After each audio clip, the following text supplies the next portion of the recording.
পাখিদের এখন খেতে দেবো সিড মিক্স, আর সেটা আপনাদের ভিডিও করে দেখাবো ইনশাল্লাহ।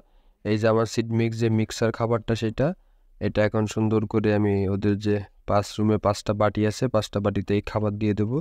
যেহেতু একটা রুমে বাচ্চা আছে, সেই কারণে একটা বাটিতে একটু বেশি খাবারই দিতে হবে, এবং অন্য অন্যগুলোয় খাবারের পরিমাণ একটু কম দিলেও চলবে। যেহেতু সকাল থেকে দুপুর পর্যন্ত সফট ফুড খেয়েছে, এখন ওরা সিড মিক্স খাবে, এটা রাত পর্যন্ত থাকবে।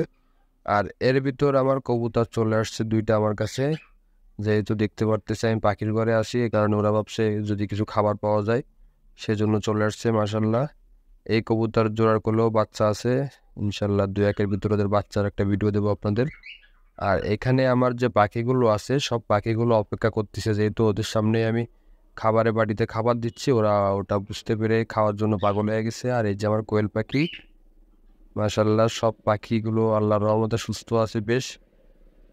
আর এই পাশে যে কবুতর 2টা দেখতেছেন, এদের হচ্ছে আমি আমার যে সকালবেলা শর্ট ফুড দিয়েছিলাম পাখিদের, ওইখান থেকে যে খাবারটুকু থেকে গেছে, সেই খাবারটা আমি আমার এই কবুতরদের খেতে দিলাম। দেখতে পাচ্ছেন ওরকম মজা করে খাচ্ছে। আর এইখানে সিড মিক্স দিয়ে দিছি পাখির খাঁচায়, এবং পাখির খাঁচায় সিড মিক্স দেওয়ার সঙ্গে সঙ্গে সব পাখিগুলোই খাবার খাচ্ছে এবং খুবই পছন্দ করে, কারণ আমি ওদের একটু টাইম মেনটেন করে রাখি, যার কারণে ওদের সব খাবারের প্রতি একটু আগ্রহ বেশি থাকে।